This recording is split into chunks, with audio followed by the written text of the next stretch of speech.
Hola, Bea. Muy buenas, Javi. ¿Qué tal? ¿Cómo estás? Pues muy bien, la verdad, porque hoy traemos un episodio especial donde vamos a hablar de las últimas novedades sobre la enfermedad de Alzheimer. Pero además venimos acompañados de algunas voces expertas que nos ayudarán a explicarnos todas esas novedades, en concreto sobre los diagnósticos. Pues vamos a ello.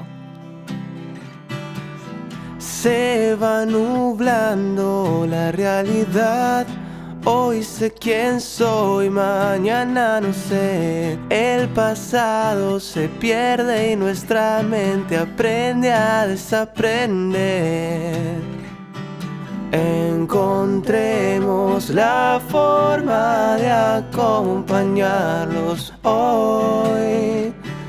Llegó el momento de que alcemos la voz. Wow. Alzheimer la voz, un podcast de Bea Yerga y Javi Polinario, producido por Nexalios Comunica.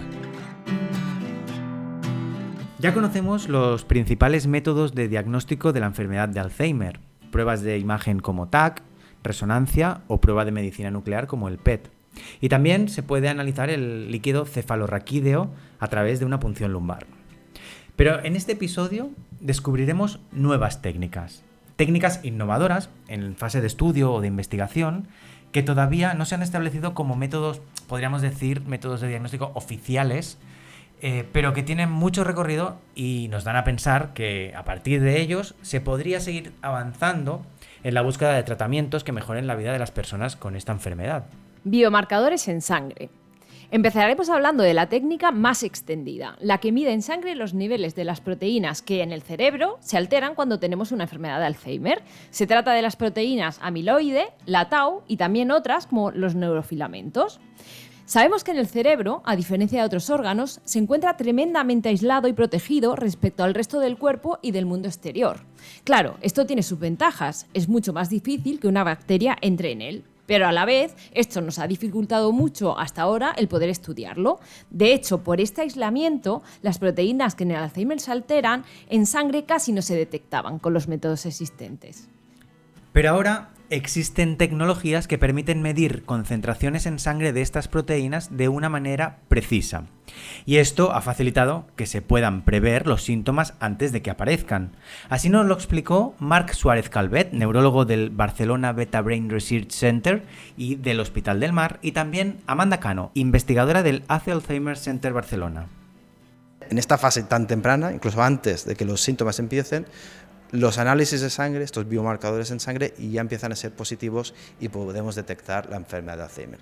Y esto es muy importante a nivel de investigación para probar nuevos tratamientos, porque si podemos detectar estas fases tan iniciales, tan tempranas de la enfermedad, pues podemos empezar a probar y experimentar nuevos tratamientos en estas fases tan iniciales. Lo que nos interesa es poder detectar cuanto antes a estos pacientes, antes incluso de que aparezcan los primeros síntomas clínicos, que en esa fase de la enfermedad el daño neurodegenerativo ya está establecido. Entonces la idea es prevenir todo lo posible a aquellos pacientes que tengan más riesgo, poder detectarlos lo antes posible, a poder ser mediante estas técnicas menos invasivas como es la sangre o el plasma, para poder empezar a tratarlos lo antes posible y por lo menos, hasta que no se sepa el origen de la enfermedad, por lo menos retrasar todo lo posible este proceso neurodegenerativo y aumentar los años de calidad de estos pacientes. También hemos hablado con Albert Lleó, director del Servicio de Neurología del Hospital de la Santa Creu i Sant Pau de Barcelona y coordinador del programa de Alzheimer de Cibernet, centro de investigación biomédica en red en enfermedades neurodegenerativas. Por su parte, Albert Lleó valora la opción del análisis de sangre como una buena técnica para el cribado, más que para hacer un diagnóstico, y así nos lo explicó.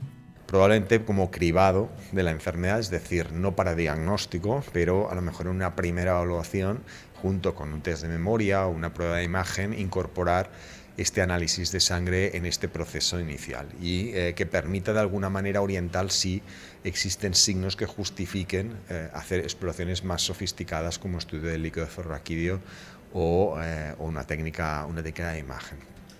Además, le hemos preguntado a Albert Lleó si cree que este biomarcador se establecerá en la asistencia clínica como algo habitual. No veo descabellado que en 5 o 10 años se puedan utilizar estos test de sangre como parte de un screening. Obviamente, para hacer un screening y alguien lo pague, que es lo que cuesta, debe haber un beneficio de la detección precoz. Y el beneficio en ausencia de un tratamiento con una eficacia probada, pues siempre ha costado, ¿no? Seguimos ahora con otro método de diagnóstico mediante el análisis de sangre. Nos referimos a Admit Therapeutics, una plataforma de detección precoz del Alzheimer que determina en sangre una serie de biomarcadores que no están relacionados ni con el beta-amiloide ni con la proteína tau. Se trata de un análisis epigenético en sangre que usa técnicas de secuenciación del ADN de última generación. Y todo ello con un enfoque de Machine Learning, nos explican. Es decir, que la plataforma que ellos han creado recopila datos para aprender y prever lo que pasará. Marta Barrachina es la cofundadora de Admit Therapeutics. Nosotros estamos desarrollando un modelo clasificador o una plataforma de diagnóstico para detectar en muestras de sangre, es decir, una técnica poco invasiva y que además genera un porcentaje de probabilidad de progresión al Alzheimer. Es decir, te asegura si aquel paciente va a ser un candidato idóneo para entrar en un ensayo clínico. Además, en nuestro estudio también pueden entrar pacientes que no tienen beta-amiloide en el cerebral acumulado. Nuestro modelo emite 3 probabilidades: la probabilidad de ser persona sana, la probabilidad de seguir teniendo deterioro cognitivo leve sin progresar a demencia por enfermedad de Alzheimer, y la probabilidad de tener demencia por enfermedad de Alzheimer. Que esta característica no te la ofrece ningún tipo de test de diagnóstico que hay en el mercado. De hecho, no existe ningún test epigenético, tampoco epigenético para el diagnóstico precoz. De momento, la plataforma de Admit Therapeutics no está previsto que se pueda usar en los hospitales o centros médicos como complemento a las pruebas diagnósticas actuales, pero sí que es un buen recurso a la hora de seleccionar a los candidatos idóneos para participar en los estudios que hacen las farmacéuticas para intentar encontrar un tratamiento para el Alzheimer. Bea, hablemos ahora de Accessible, una herramienta de detección precoz y seguimiento del Alzheimer, ojo, a través del análisis del habla, es decir, se identifican biomarcadores de la voz para determinar si se desarrollará una demencia o no. Pero, ¿qué quiere decir esto de biomarcadores de la voz? Pues mira, simplemente lo que se hace es que se analiza qué se dice y cómo se dice. Es muy fácil. La persona que tiene quejas de memoria graba su voz y de ahí se tienen en cuenta los patrones del audio, por ejemplo, pues la velocidad, el acento, el tono, la entonación, la vibración o las pausas. Y también se analiza el lenguaje, lo que son las variables semánticas y sintácticas, es decir, el contenido de lo que se dice. El uso principal de esta técnica, que tiene una precisión del 90% según sus desarrolladores, es apoyar el diagnóstico del médico, como por ejemplo a la hora de hacer el cribado, pues en atención primaria. Lo explica Javier Zaldua, cofundador de Accessible. Y en menos de un minuto, el facultativo, el profesional y el paciente tienen el resultado de si esa persona tiene deterioro cognitivo leve o no. Es decir, nosotros como modelo siempre vamos orientados a la detección precoz. Es decir, todos los ensayos clínicos que hemos hecho van orientados a un deterioro cognitivo leve y a una demencia leve. Es decir, el deterioro cognitivo leve puede ser que convierta a una demencia de tipo Alzheimer, puede ser que no convierta a una demencia o puede ser que convierta a otro tipo de demencia, ¿no? Pues siempre vamos a esa fase inicial. ¿Por qué? Porque al final en el mundo de las demencias, del deterioro cognitivo, del Alzheimer, hay un gran problema de diagnóstico. El diagnóstico viene unos 20 meses después de que empiezan esas primeras quejas de memoria. Nosotros lo que nos dirigimos es esa queja de memoria. Accessible también se ha desarrollado para hacer detección y seguimiento de otras enfermedades relacionadas con la salud mental, como por ejemplo el Parkinson, la esquizofrenia o la depresión.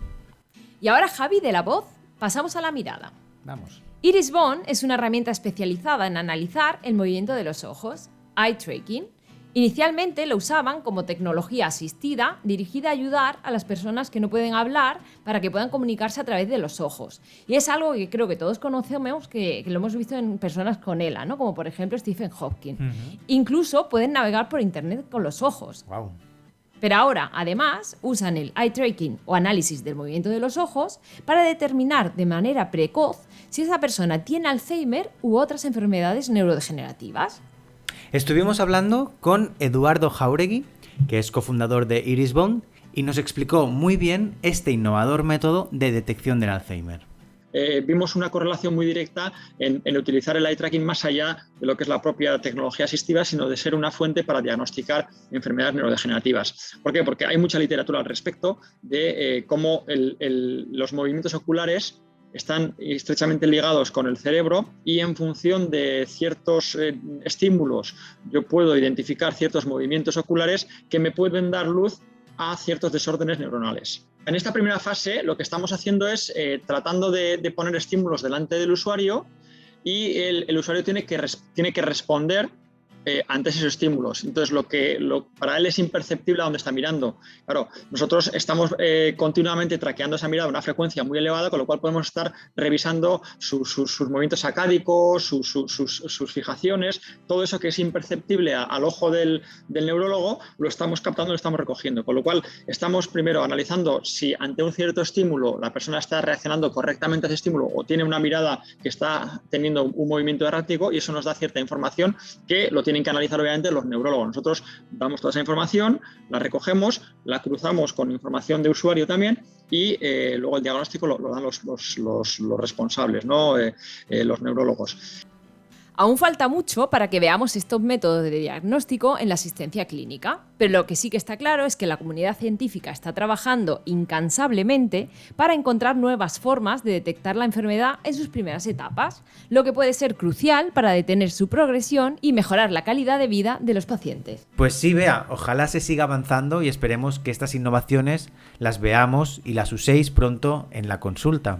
Seguro que sí, Javi. Y hasta aquí el episodio de hoy, en el que hemos recopilado las últimas innovaciones en el diagnóstico de la enfermedad de Alzheimer. Nos oímos en los siguientes episodios. ¡Hasta pronto! Se va nublando la realidad. Hoy sé quién soy, mañana no sé. El pasado se pierde y nuestra mente aprende a desaprender. Encontremos la forma de acompañarlos hoy. Llegó el momento de que alcemos la voz. Wow. Todos mis sueños ya no están. Pierdo un recuerdo y la libertad se desvanece mi alma y se lleva con ella mi libertad.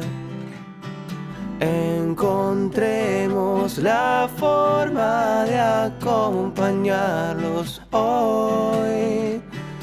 Llegó el momento de que alcemos la voz. Wow. Encontrarás todos los episodios del podcast Alzheimer La Voz en Spotify, Amazon Music, Apple Podcast, eBooks, Google Podcast, Podimo, YouTube y zonalzheimer.es.